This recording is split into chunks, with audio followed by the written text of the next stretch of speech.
कहानी के शुरू में ही हम लोगों को दिखाया जाता है गंगा सागर तीर्थ करने के बाद एक इंसानों का ग्रुप अपने गांव सप्तग्राम लौट रहा है। यहाँ ही हमारे हीरो नव कुमार को पहली बार दिखाया जाता है।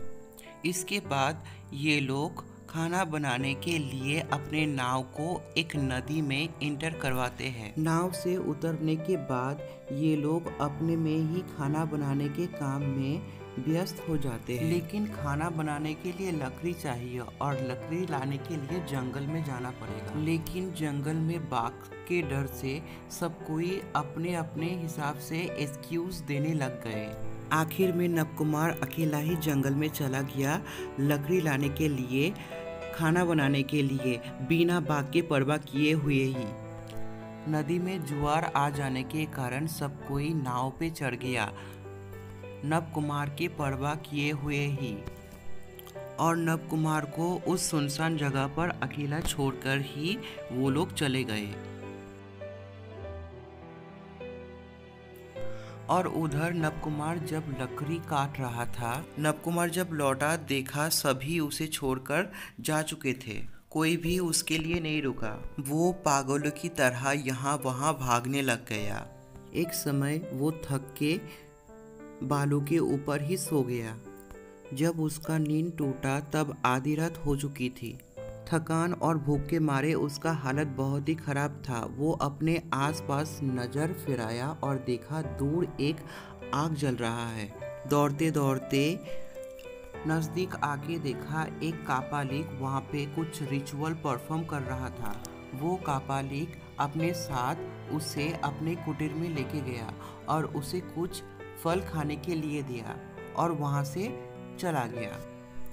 नव कुमार बहुत भूखा और थका हारा था तो उसने फल खा लिया और ज़मीन पर ही सो गया। नेक्स्ट दिन नव कुमार जब नींद से जागा तो आसपास ये कापालिक नहीं था। नव कुमार परेशान होकर उठकर जंगल के रास्ते से चलना शुरू किया। चलते चलते वो रास्ता भूल गया तो इसीलिए वो समुद्र के पास में आके बैठ गया और समुद्र को देखने लगा। देखते देखते शाम हो गई। नव कुमार अकेला मायूस सा बैठा ही था। अचानक से एक लड़की उसे आके पूछने लगी, तुम यहाँ पे क्या कर रहे हो? ये सुनकर नव कुमार हैरान और अचंभित हो गया। इतनी सुंदर लड़की इस सुनसान जगह पर अकेली कर क्या रही है? इस कहानी में इस लड़की का नाम ही कपाल कुंडला है। असल में कपाल कुंडला जब छोटी थी, ये और उसके पेरेंट्स समुद्र के रास्ते से जा रहे थे। अचानक से समुद्रिक लुटेरों ने हमला कर दिया और इन लोगों का जहाज नष्ट कर दिया था। कपाल कुंडला सिर्फ अकेली सर्वाइवल थी, जो सिर्फ एक लकड़ी के मदद से तैरते तैरते यहाँ तक पहुँची। और जिसके बाद ये कापालिक और आधिकारिक ये दोनों मिलकर उस लड़की को बड़ा किया और फ्यूचर में जाके ये लोग उसे सेक्रीफाई करेगी। बहुत हो गया background details, now back to story. उसके बाद कपाल कुंडला नव कुमार को ठीक ठाक रास्ते से कपालिक के पास आके छोड़ देता है। कपालिक के पास आने के बाद नव कुमार कहा कि मेरा मन बहुत विचलित हो रहा है, मैं अपने गांव सप्तग्राम में लौटना चाहता हूँ, कृपा करके कुछ इंतज़ाम कर दीजिए। तब कपालिक ने कहा ठीक है, मेरे साथ आओ। नव कुमार जब कपालिक के पीछे पीछे जा रहा था तभी कपाल कुंडला नव कुमार के पीछे से आकर चुपके से उसे बोला, भाग जाओ नहीं तो ये तुम्हारा बलि चढ़ा देगा। जब नव कुमार कपालिक के साथ जाने में मना कर दिया तब कपालिक ने हिप्नोटाइज करके उसे अपने साथ घसीट कर लेके चला गया। कपालिक जब रिचुअल का मंत्र पढ़ रहा था, कपाल कुंडला ने चुपके से वो बलि देने वाला अस्त्र को गायब कर दिया। और कपालिक जब कपाल कुंडला को ढूंढने के लिए चला गया, कपाल कुंडला चुपके से आके नव कुमार का हाथ खोल के वहां से भगा के लेके चला गया। और वो लोग नज़दीक के ही एक काली मंदिर में पहुंचे। वहाँ का पुजारी था आधिकारिक। पुजारी उन दोनों को देखकर ही समझ गया। पुजारी ने कहा, सुबह होते होते ही तुम दोनों को यहाँ से चले जाना है, नहीं तो कपालिक आके तुम दोनों को ही मार देगा। पुजारी ने नव कुमार से कहा, तुम कपाल कुंडला को भी अपने साथ लेके जाओगे। नव कुमार ने पहले मना कर दिया। उसके बाद पुजारी ने जब कहा, तुम उसे अगर यहाँ पे छोड़ के जाते हो तो कपालिक उसे बलि चढ़ा देगा। उसके इसके बाद नव कुमार राजी हो गया। उस काली मंदिर में नव कुमार कपाल कुंडला के साथ शादी कर लिया और भोर होने से पहले ही वहां से चला गया। और इधर नव कुमार के गांव में नाव में नव कुमार के साथ जो था वो ये रूमर फैला रहा है कि नव कुमार जब लकड़ी लेने जंगल में गया था, बाघ ने उसके ऊपर हमला कर दिया और वो वहीं पर मर गया। ये सब कुछ सुनने के बाद नव कुमार की दीदी, माँ और बहन बहुत टूट चुकी थी। और इधर कपाल कुंडला पालकी से जा रही थी और नव कुमार उसके पीछे पीछे पैदल आ रहा था, इसीलिए नव कुमार बहुत पीछे छूट गया था। रास्ते से चलते चलते नव कुमार ने सुना जंगल में एक औरत उसे मदद के लिए बुला रहा है। नजदीक आके देखा एक औरत बंधा हुआ है और उसके आसपास कोई भी नहीं है। कहानी में इस किरदार का नाम मती बीबी है। नव कुमार ने तब उस औरत को छुड़ाया और पूछा तुम्हारे साथ क्या हुआ है।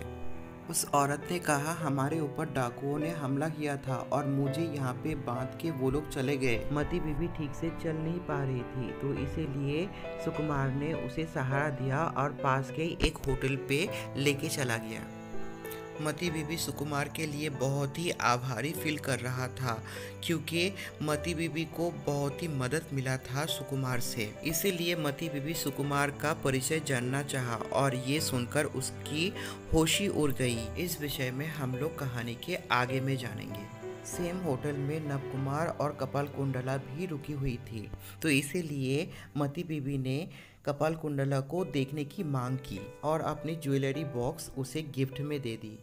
कपाल कुंडला को ज्वेलरी के ऊपर कोई मोह नहीं था, तो इसीलिए राह चलते एक गरीब को वो सब गहना डोनेट कर दिया। नव कुमार जब घर पहुंचा तो ये देखकर सब कोई बहुत खुश था और सभी ने कपाल कुंडला को अपना लिया था। और इधर कपालिक ने पुजारी को हिप्नोटाइज करके सब कुछ उगला लिया और सप्तग्राम की तरफ अपना यात्रा शुरू किया। और इधर दिल्ली में सलीम मती बीबी के साथ बातचीत कर रहा है। उसकी अब्बा मुगल बादशाह अकबर का हुकूमत जस्ट खत्म ही होने वाला है। तख्त पर बैठने के बाद वो मेहरुन्निसा को अपनी पत्नी बनाएगा, लेकिन मती बीबी सोची थी सलीम उससे निकाह करेगा, इसलिए वो बहुत निराश होकर दिल्ली से बर्धमान चला आया। बर्धमान लौट के नव कुमार के पास अपना लव कन्फेस किया। मती बीबी ने सोची थी सलीम की बेगम ना सही, नव कुमार की बिहाता तो बन के रह सकती है, लेकिन नव कुमार मती बीबी की प्यार को ठुकराकर आगे बढ़ जाता है। तब मती बीबी नव कुमार के सामने ये खुलासा करता है। अब होता है इस कहानी का प्लॉट रिवील। मती बीबी असल में नव कुमार की पहली पत्नी पद्मावती है। बहुत छोटे में इन दोनों का शादी दे दिया गया था, इसीलिए मती बीबी को नव कुमार का परिचय जानने के बाद ही पता चल गया था नव कुमार उसकी पति है। जब ये दोनों बहुत छोटे थे तब ये दोनों अपने बाप के घर में रहते थे। एक बार ये छोटा पद्मावती अपने बाप के साथ उड़ीसा जा रही थी। रास्ते में मुगल के लोगों ने हमला कर दिया था। अपने आप को बचाने के लिए इन लोगों ने अपना धर्म परिवर्तन कर लिया था, तो इसी वजह से नव कुमार के फैमिली ने पद्मावती को कभी एक्सेप्ट ही नहीं किया। लेकिन कुछ भी हो भाई, नव कुमार तो सख्त लौंडा है, ये ऐसे ही पिघलने वाला नहीं। नव कुमार ये सब सुनने के बाद भी उसे रिजेक्ट करके वहाँ से चला गया। नव कुमार की ये बात मती बीबी को बहुत बुरा लग गई और उसने ठान लिया किसी भी तरीके से वो नव कुमार को हासिल करके रहेगी। इसलिए वो एक लड़की का वेश लेकर कपालिक से जा मिला। कपालिक पिछले 1 साल से कपाल कुंडला और नव कुमार को ढूंढ रहा है और इधर कपाल कुंडला जड़ी बूटी लेने के लिए जंगल में गई थी, लेकिन वहां जाके कपालिक और मती बीबी की शरीयत के बारे में उसे पता चल गया। मती बीबी को भी पहचानने में कपाल कुंडला को टाइम नहीं लगा। कपाल कुंडला अपने आप को किसी भी तरीके से बचते बचाते वहां से भाग आई। नेक्स्ट दिन कपाल कुंडला को सीक्रेटली एक लेटर मिला जो मती बीबी ने लिखी थी और वही लेटर नव कुमार के हाथ लग गया। इसलिए नव कुमार को थोड़ा शक हुआ कपाल कुंडला का कोई अफेयर तो नहीं चल रहा है। और इधर कपाली खुद जाके नव कुमार को हिप्नोटाइज करके उसे मैनिपुलेट करने लगा। तुम्हारी पत्नी गैर मर्द के साथ मिलने जाती है, कापालिक नवकुमार को विश्वास दिलाने के लिए अपना मंत्र शक्ति से एक विजन तैयार करके नवकुमार को दिखाया और बोला, कपाल कुंडला को अगर बलि देते हो तो सब कुछ ठीक हो जाएगा। इसीलिए नवकुमार कपाल कुंडला को लेकर चला कपालिक के पास। कपालिक ने नवकुमार को आदेश दिया, बलि देने से पहले कपाल कुंडला को नहला के ले आओ। नवकुमार जब पहाड़ी रास्ते से उसे लेके जा रहा था नहलाने के लिए, तब उसे बार बार ये पूछ रहा था, सिर्फ तुम एक बार बोल दो, तुमने कोई भी गलत काम नहीं किया है। कपाल कुंडला तब नवकुमार के सामने कापालिक और मती बीबी की कंस्पिरेसी को रिवील करता है और ये बोलते ही मिट्टी धंसने के कारण कपाल कुंडला सागर में गिर जाती है। नवकुमार भी कपाल कुंडला को बचाने के लिए उस सागर के पानी में छलांग लगा देता है और इस तरह से इस स्टोरी का दी एंड होता है।